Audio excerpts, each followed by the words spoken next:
Welcome to Tell Me More Stories Told This podcast. I'm so glad to be here. Today we're diving deep into a story Oh, yeah. that honestly, it sounds like a movie. It really does. The 2015 FIFA corruption scandal. It's huge. It's going to be a wild ride Yeah. through the world of international soccer. Definitely. Millions of dollars, secret deals, Lots of intrigue. dramatic arrests. Oh, yeah. It's all there. We're going to take you through this incredible story. Buckle up. And by the end, You'll be amazed. you'll see how a sport loved by billions got caught in this web of bribery and fraud. Yeah, it's wild how this happened. So Yeah. you have FIFA, Right. this massive organization that basically runs international soccer. I mean, they organized the World Cup, The World Cup, the rules of the game, all of it. Yeah. It's all FIFA. but with that power Yeah. comes a ton of money.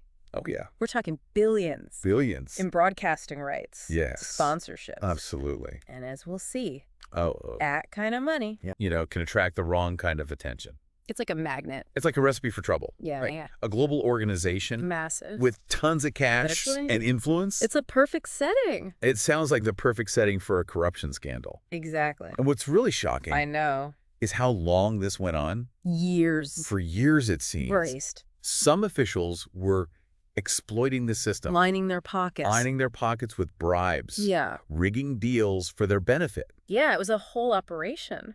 So how did this all come crashing down? Oh. Someone must have tipped off the authorities. You would think so, right? Right. Well, this is where it gets interesting. Okay. A key figure in all this Okay. was Chuck Blazer, Chuck Blazer. an American soccer executive Okay. who, let's just say, Okay. knew a little too much about FIFA's dirty laundry. Oh, really? Blazer turned into an FBI informant, No way. spilling secrets. Wow. And even secretly recording conversations with other officials. Really? It was like something out of a spy movie. Wait, No. secret recordings in the world of soccer. I know, right? This is getting juicy. It is. So how did the FBI Yeah. get involved in what's essentially a global sports organization? That's where the investigation gets really clever. Okay. The FBI and the IRS teamed up, Okay. focusing on crimes like wire fraud and money laundering, I see. charges that have international reach. Right. And then in 2015, Okay. they pulled off this incredible sting operation Oh, wow. at a fancy hotel in Zurich, Fancy. arresting several high-ranking FIFA officials What? right before a big meeting. No way. Crazy, right? Wow. Yeah. So we're not just talking about like minor infractions here. No. This was a major operation Major. targeting the top brass of FIFA. Absolutely. What were the specific charges? Those. What exactly were these officials accused of doing? At the heart of it all Yeah. was bribery. Bribery. Plain and simple. Wow. Companies were throwing around huge sums of money Okay. to secure media and marketing rights Yeah. for major soccer tournaments in the Americas. Uh-huh. Events like the World Cup qualifiers, Okay. Copa America, Right. and the CONCACAF Gold Cup. Got it. And some FIFA officials were more than happy to Oh. take those bribes, Wow. steering those lucrative deals to favored companies. Well, they were rigging the system Absolutely. to benefit certain companies in exchange for cash. Pretty much. It sounds like they treated FIFA like their personal piggy bank. That's a good way to put it. The allegations were mind-blowing. We're Okay. talking about a $40 million bribe, 40 million. allegedly paid by a major sportswear company, Huge, possibly Nike, possibly. to secure the rights to outfit the Brazilian national team. The Brazilian national team. Imagine that. Can you believe that? Millions just to put a logo on a jersey. It's crazy. It's incredible how much money was flowing under the table. Oh. Did any of the accusations Yeah. involve the selection of World Cup host countries? Oh, absolutely. Because those bids are notoriously competitive, Very. with nations spending billions to try and win. Oh, yeah. Oh, absolutely.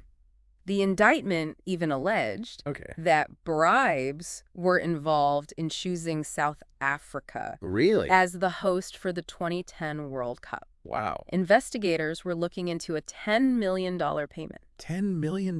That went from South Africa Okay. through FIFA Through FIFA. and eventually landed in the accounts of Jack Warner. A wheeler and dealer. And the allegations against him in this scandal were quite serious. Okay. He was accused of accepting bribes Uh-huh. and using the money for personal expenses. Really? Even paying off debts and funding businesses connected to him. Wow. It was a whole thing. It's like a tangled web It is. of financial schemes. Totally. All designed to funnel money into the pockets Exactly. of corrupt officials. Yep. It's shocking that this kind of thing could go on for so long. I know. Did anyone else besides Chuck Blazer come forward to expose what was happening? Yes, actually. Oh, really? There was another brave whistleblower Okay. named Phaedra Al-Majid. Phaedra Al-Majid. She was part of Qatar's bid team Okay. for the 2022 World Cup. The 2022 World Cup. And came forward with allegations Right. that bribes were used Wow. to secure votes for their bid. Wow. It was big news. So even the selection of World Cup hosts Yeah. was tainted by corruption. It seems so. That's a serious blow to the integrity of the sport. It really is. And speaking of revelations, Yes. if you're enjoying this deep dive Yeah. into the FIFA scandal, Uh-huh. make sure you hit that subscribe button Yes. so you don't miss any upcoming episodes Please. on Tell Me More Stories Told Us podcast. We've got more. We've got plenty more captivating stories to share. Oh, yeah. Now, back to FIFA. Back to FIFA. Thanks for the reminder. It's fascinating how this story keeps unfolding. I know, right? You've got secret recordings, Uh-huh. whistleblowers, Yes. and high-level arrests. It's crazy. What happened next? Yeah. How did the authorities start to build their case against these FIFA officials? So, the U.S. prosecutors got really creative with this case. Creative how? They decided to use the ICO Act. RICO. Greco. The ICO Act. Yeah. That seems like a pretty intense legal maneuver It is. for a soccer corruption case. Yeah. How did that even apply? So Jan? the prosecutors argued that FIFA, as an organization, Okay. was basically operating like a criminal enterprise, Whoa. using bribery, Uh-huh. wire fraud, Okay. and money laundering to achieve its goals. Interesting. They weren't just going after individuals, Yep. they were targeting the entire system. So they were treating FIFA like a mob family. Pretty much. Yeah. That's a bold strategy. It was. Did it work? It did. It did? Yeah. Wow. The RCU Act gave them a powerful tool Okay. to connect the dots between all these different schemes Yeah. and show a pattern of corrupt behavior within FIFA. Smart. And they didn't stop there. What else? They also used the Travel Act, The Travel Act. which allowed them to prosecute crimes committed abroad Oh. if there was even a minor connection to the United States. So even a small U.S. link Yeah. could bring down these international figures. Exactly. Wow. It was very effective. What kind of impact did these Yeah. legal tactics have? The impact was huge. Huge how? It triggered investigations all over the world, Real? in places like Switzerland, Okay. Australia, Wow. and even South America. So this was global. Global. Suddenly FIFA was facing legal scrutiny Yeah. on a global scale. They were in trouble. It sounds like the walls were closing in on them. Yeah. But what about Sepp Blatter, Mm. the president of FIFA at the time? Right. Surely he couldn't escape unscathed. Yeah. Yeah. It's remarkable that Blatter initially managed to hold on to power. Really? Yeah. Even with this massive scandal unfolding, Uh-huh. he was actually reelected as FIFA president in May 2015. You're kidding? Wow, he won re-election I- amidst all of this. It's crazy, right? That's hard to believe. It might seem surprising, but Right. remember, he had been in charge of FIFA for years Okay. and had a lot of support within the organization, especially from delegates representing smaller countries. I see. So he had allies Yeah. who were willing to stand by him, At least for a while. despite the allegations. Yeah. But surely the pressure must have been immense. Oh, it was. Then- With investigations intensifying Yeah. and sponsors getting nervous.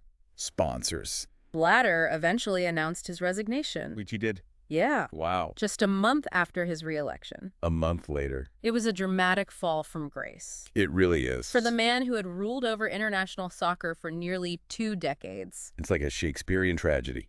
It is. A powerful figure brought down by his own hubris Yeah. and the corrupt system he helped create. Exactly. But what about the other FIFA officials caught up in this scandal? Right. Did they face any real consequences? Oh, absolutely. Really? Over a dozen individuals and 2 corporations were indicted. Wow. Several high-profile figures, Okay. like Jeffrey Webb, Jeffrey Webb. a FIFA vice president, Okay. and Alejandro Bursaco, Melandro Bursaco. a marketing executive, Okay. ended up pleading guilty Really? to charges of racketeering, Wire fraud and money laundering. So these weren't just slaps on the wrist. No, no, no. People went to jail for this. Yes, they did.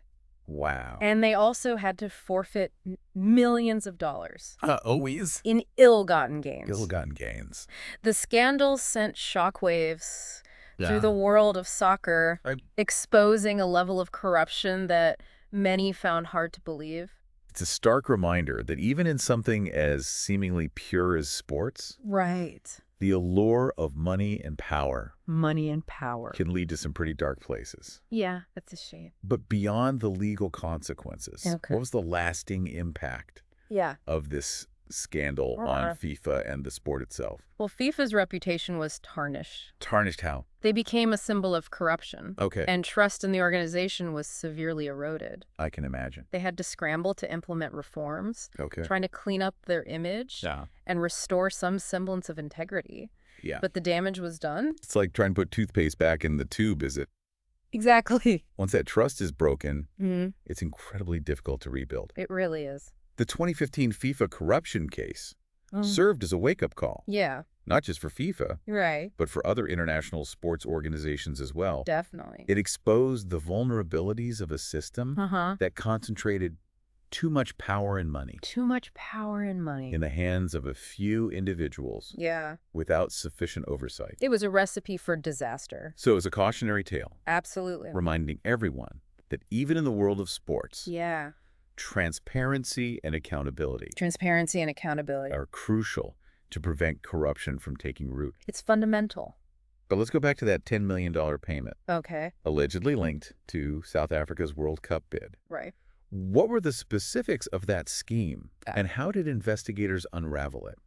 So, the payment was officially disguised as support for football development in the Caribbean, a region Jack Warner oversaw. Okay. But U.S. prosecutors, they allege this was just a cover story. I see. To disguise a bribe. Okay. Meant to secure votes for South Africa's bid to host the 2010 World Cup.